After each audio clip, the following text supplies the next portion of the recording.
In 550 AD, two monks walked into the court of Emperor Justinian in Constantinople, carrying nothing but walking sticks. They had travelled for months across deserts, mountain passes, and the lawless roads of Central Asia. They looked like pilgrims. They dressed like pilgrims, and if anyone along the route had stopped them and looked too closely at those walking sticks, they would have been killed on the spot. Because the sticks were hollow, and inside them were silkworm eggs, the most valuable contraband in the ancient world. For over 2,000 years, the Chinese Empire had guarded the secret of silk with a ferocity that modern states reserve for nuclear codes. To reveal the method of its production to a foreigner was punishable by death. To smuggle silkworms or their eggs out of China carried the same penalty. The fabric that had funded dynasties, seduced emperors, and drained the Roman treasury of hundreds of millions in silver was protected not by armies but by secrecy, the most powerful monopoly in human history, written not in law but in silence. Those two monks ended it. But the story does not start there. To understand why two aging Byzantine monks risked execution for a handful of eggs, we have to go back nearly 3,000 years to a garden, a mulberry tree, and an accident that changed the world. We tend to think of silk as a luxury, something soft, something decorative, the kind of thing that belongs in a boutique, not a history book. That instinct is almost entirely wrong. Silk was, for most of recorded history, something closer to a geopolitical weapon. It was currency between empires that shared no common coin. It was the original high-technology export, a product so complex, so difficult to replicate, that the civilization that controlled it held a structural advantage over every other power on Earth for 2 millennia. It built trade routes that stretched 5,000 miles. It funded the Italian Renaissance. It triggered one of the ancient world's first recorded acts of industrial espionage. It helped drain the Roman Empire of silver on a scale that alarmed the Senate. And the biological knowledge required to produce it, knowledge about a specific worm, a specific tree, and a weeks-long transformation, was so carefully protected that it remained a Chinese state secret longer than almost any other technology in history. This is not the story of a fabric. It is the story of power, and of what happens when the world wants something badly enough that it will do almost anything to get it. The origin story of silk, like many origin stories that survive 3,000 years, sits somewhere between history and legend. The year, according to Chinese tradition, is around 2700 BC. The woman is Lidi Hsi Ling Shi, wife of the Yellow Emperor Huangdi, one of the mythological founding figures of Chinese civilization. She is sitting beneath a mulberry tree drinking tea when a small cocoon drops from a branch into her cup. As she reaches to remove it, the heat of the tea causes the cocoon to begin unraveling, and a single continuous thread, finer than anything she has ever touched, begins to unspool from it. That moment, accidental, domestic, almost absurdly ordinary, is, by tradition, the discovery of silk. What is certainly true is that silk production in China is extraordinarily ancient. Archaeological evidence places silkworm cultivation, sericulture, as far back as 3500 BC in the Yellow River Basin. Fragments of woven silk fabric have been found in Chinese tombs dating to around 3000 BC. By the time of the early Chinese dynasties, silk was already woven into the fabric of civilization in ways that went far beyond clothing. Silk was ritual. The Chinese buried their dead wrapped in it. They offered it to ancestors in religious ceremony.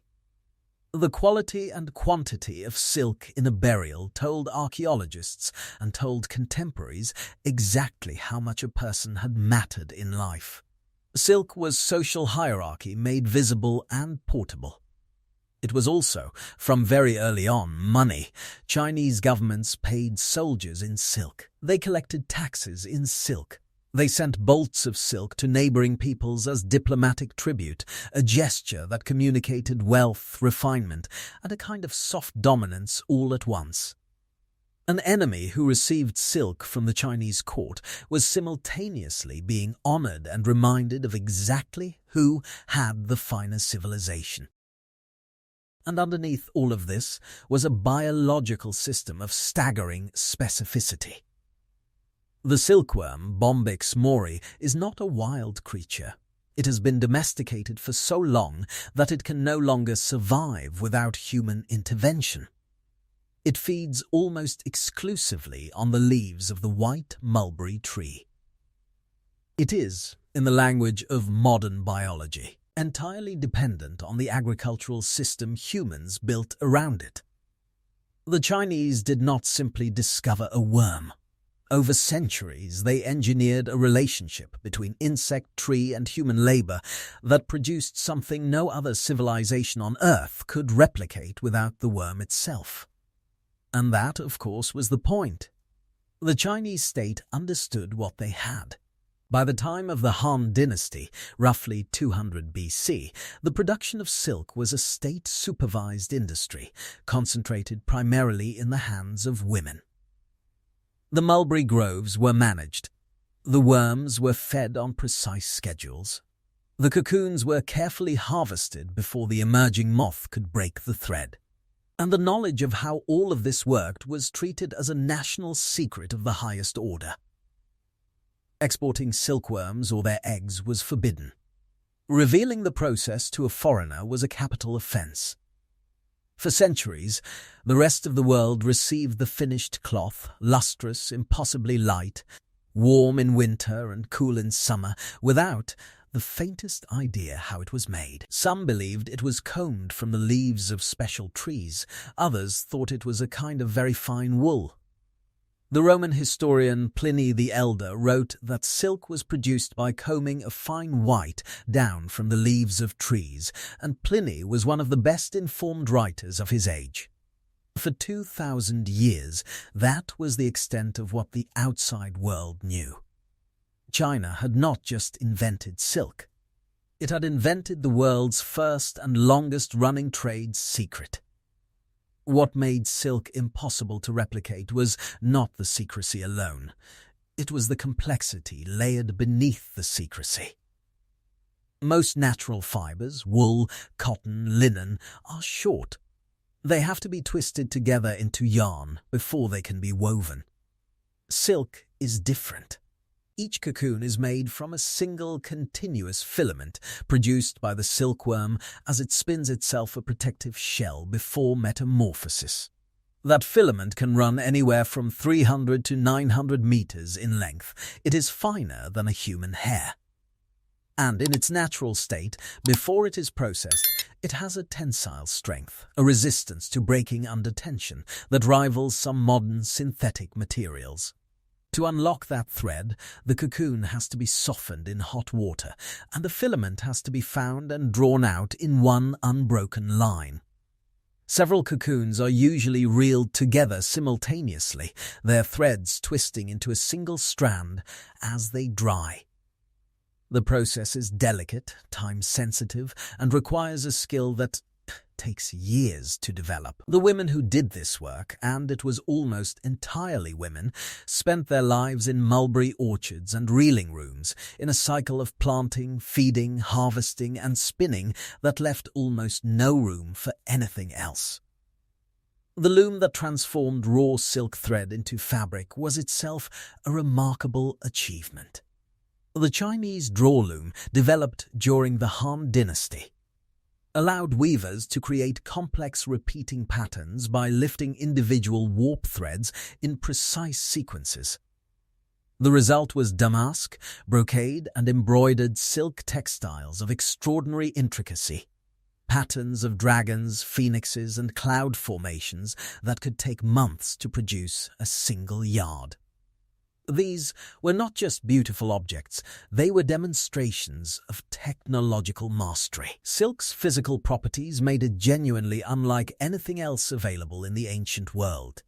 It is a natural protein fiber, which means it interacts with the human body in ways that wool and plant fibers do not. It is remarkably light.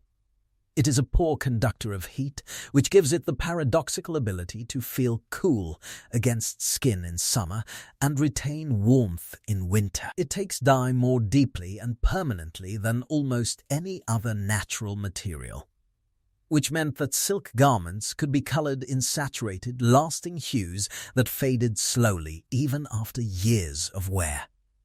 For a world without synthetic alternatives, without polyester, without nylon, without any material that came from a laboratory, silk occupied a category entirely its own. There was nothing to compare it to, because nothing else could do what it did. And so the world wanted it. Desperately. At almost any price. The Silk Road is one of history's most evocative names and one of its most misleading. It was not a road. It was not one route. And for much of its existence, most of what travelled along it was not silk. The term itself was coined by a German geographer named Ferdinand von Richthofen in 1877. Nearly 2,000 years after the trade routes he was naming had first come into use.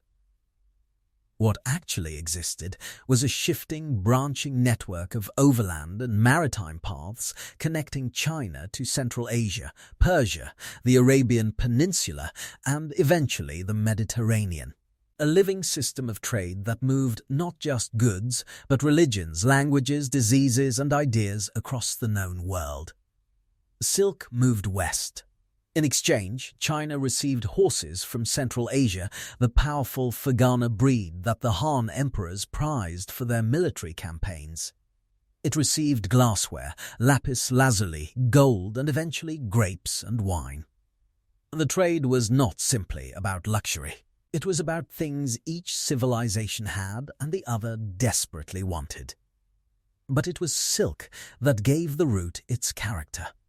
Because silk was light enough to carry long distances without oxen, compact enough to carry enormous value in a small space, and desirable enough in every market along the route to serve as a kind of universal currency. A merchant who set out from the western edge of China with a load of silk bolts could, if he survived the journey, retire comfortably anywhere between Samarkand and Rome. Rome was where the real drama played out. Roman contact with silk began in earnest in the 1st century BC, and the Roman reaction to it was, by the standards of ancient empires, almost comically conflicted. The fabric was irresistible. It draped differently from wool or linen.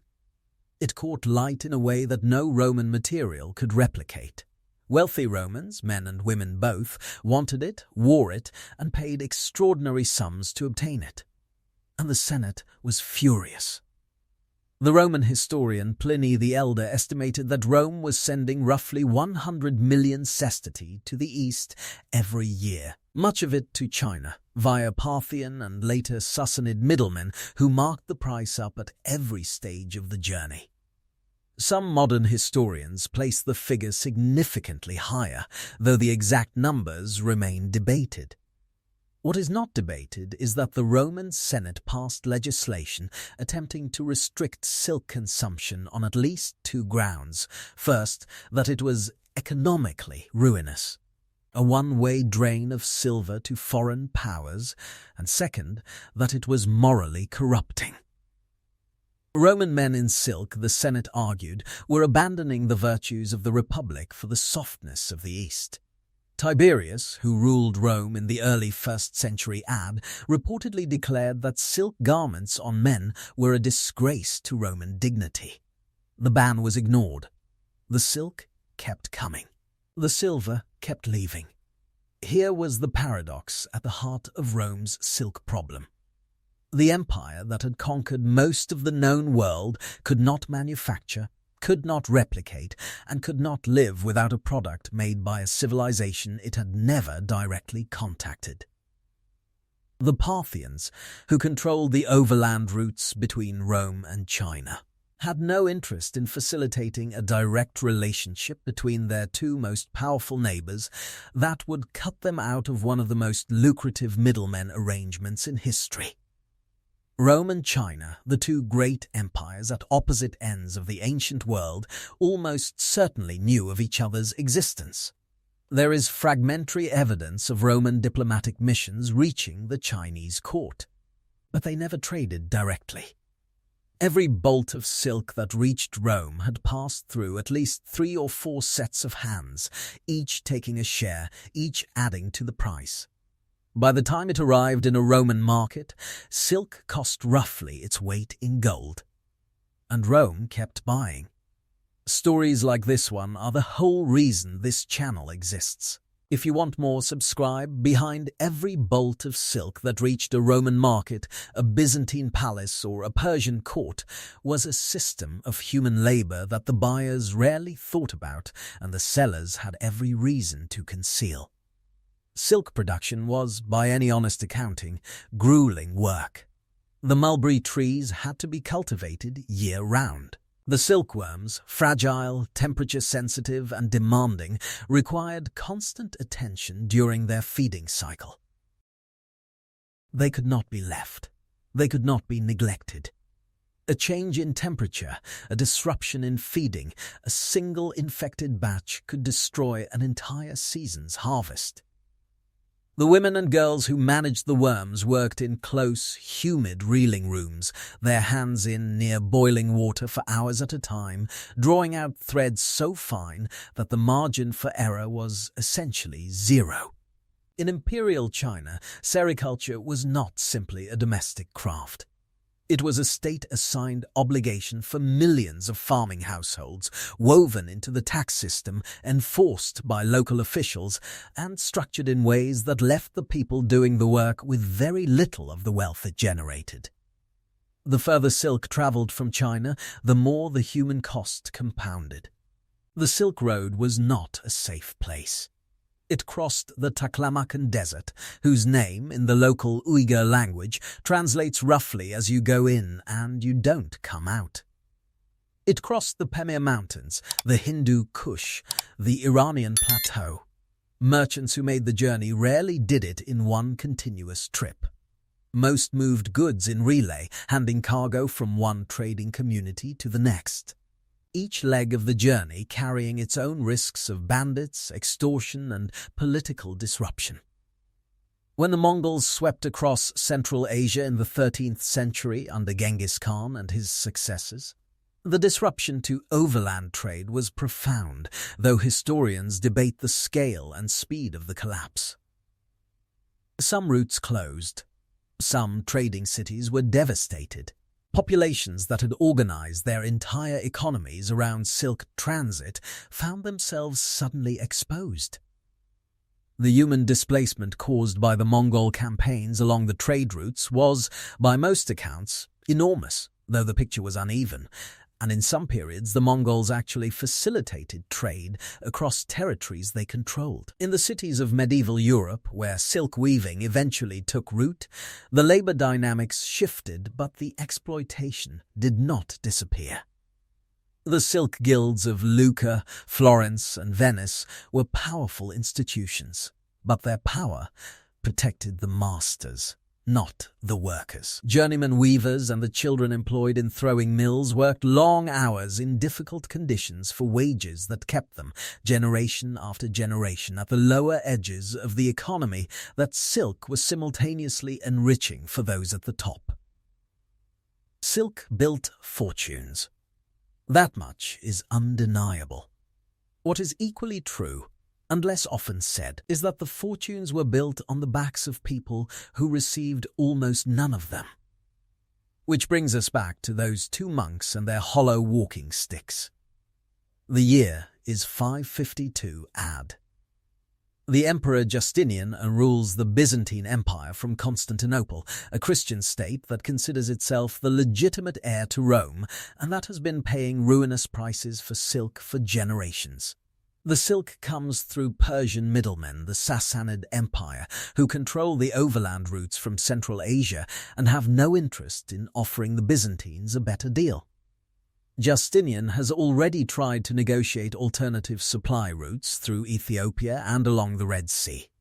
Those negotiations failed.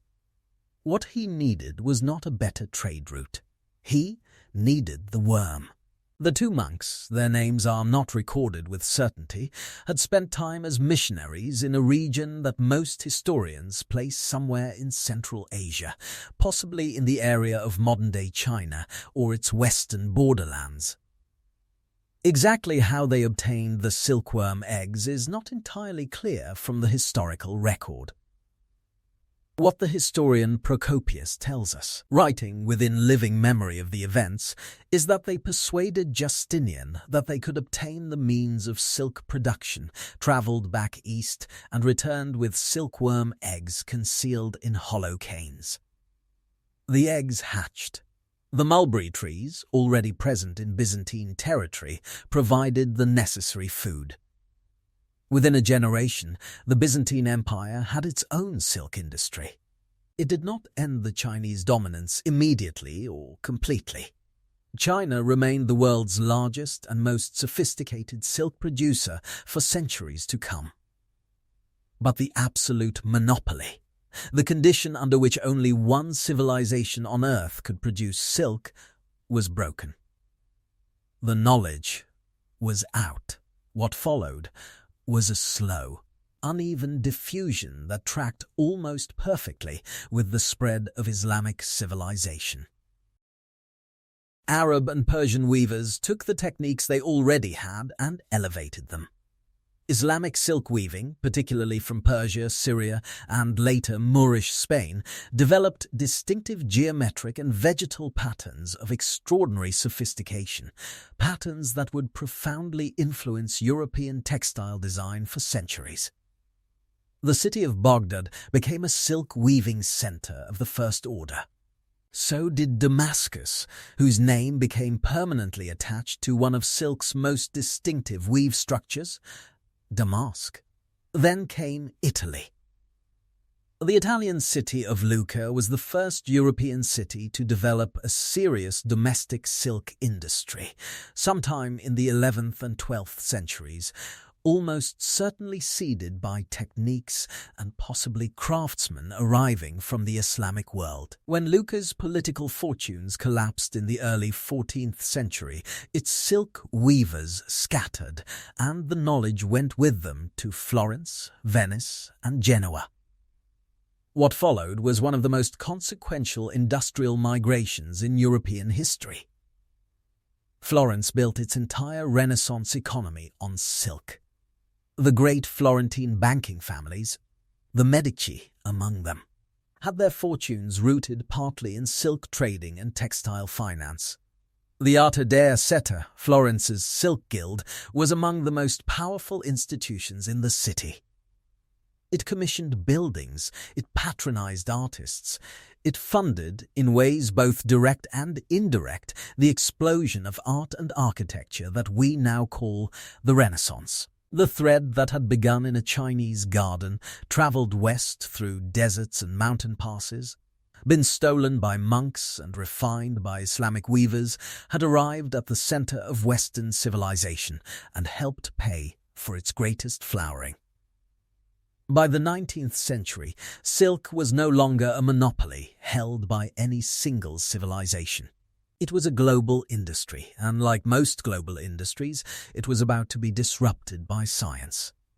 The disruption came, as disruptions often do, from an unexpected direction.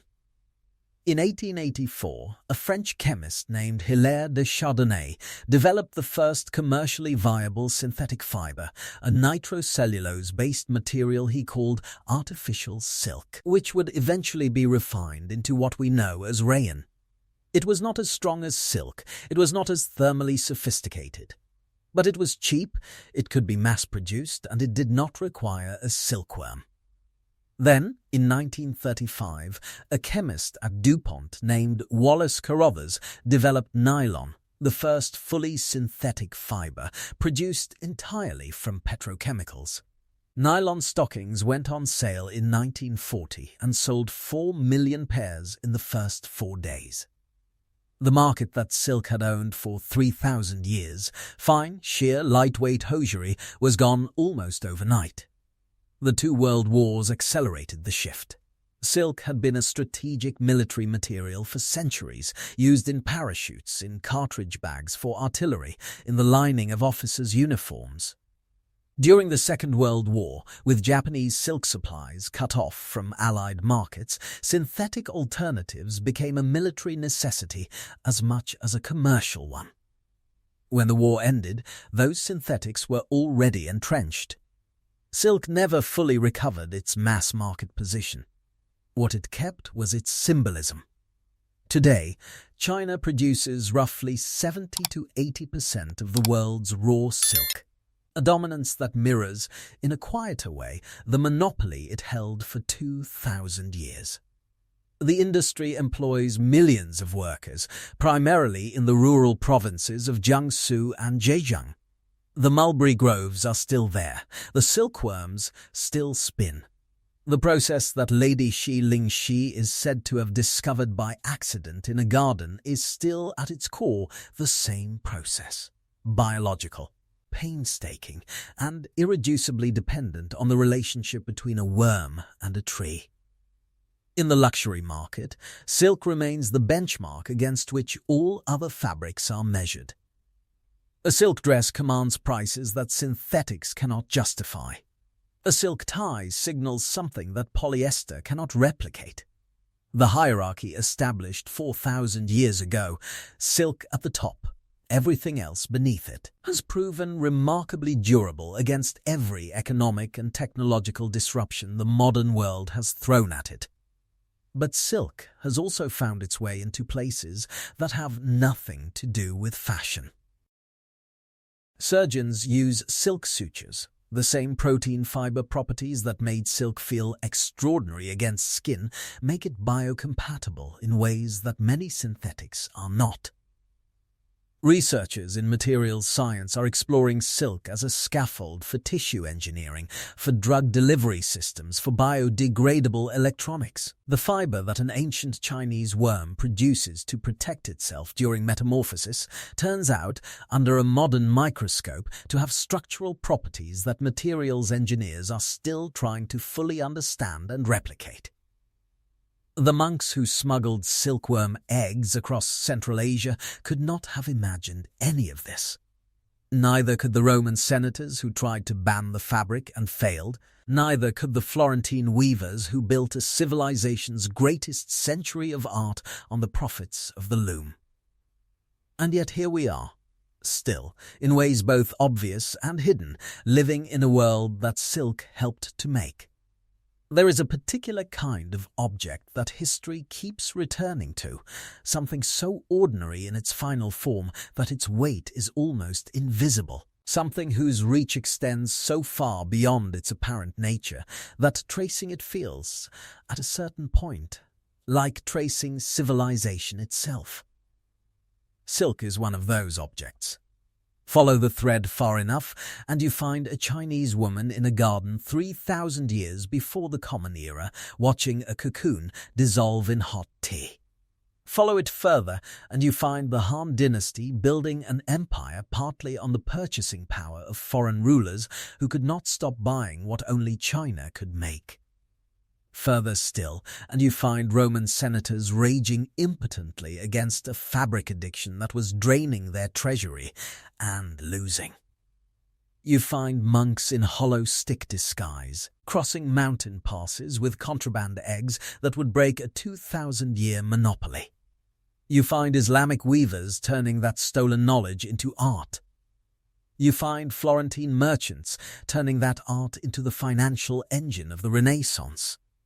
You find a chemist in a DuPont laboratory in 1935 and 4 million pairs of nylon stockings sold in 4 days, and an empire of natural fiber quietly ceding the mass market to petroleum. What connects all of it, what runs through every chapter of this story, is not the fabric itself. It is the fact that the world has always been willing to go to extraordinary lengths for something it could not make itself. Silk taught the ancient world that information, biological, technical, procedural knowledge, was worth more than gold, worth more than armies, worth enough to die for, and worth enough to steal. The 2 monks who walked into Justinian's court with hollow walking sticks understood something that every modern technology company, every pharmaceutical patent holder, every classified research program understands. The most valuable thing is not the product. It is the knowledge of how the product is made. Silk didn't just connect civilizations, it revealed something about them. About their hungers, their hierarchies, their willingness to exploit the people who made beautiful things while keeping the profits for themselves. About the distance human beings will travel, literally and morally, for something that feels against the skin, like nothing else in the world. The worm still spins, the thread still holds. Next time you touch a piece of silk, you'll probably think about this differently. Subscribe for more hidden histories, and let us know in the comments which chapter of this story hit you hardest.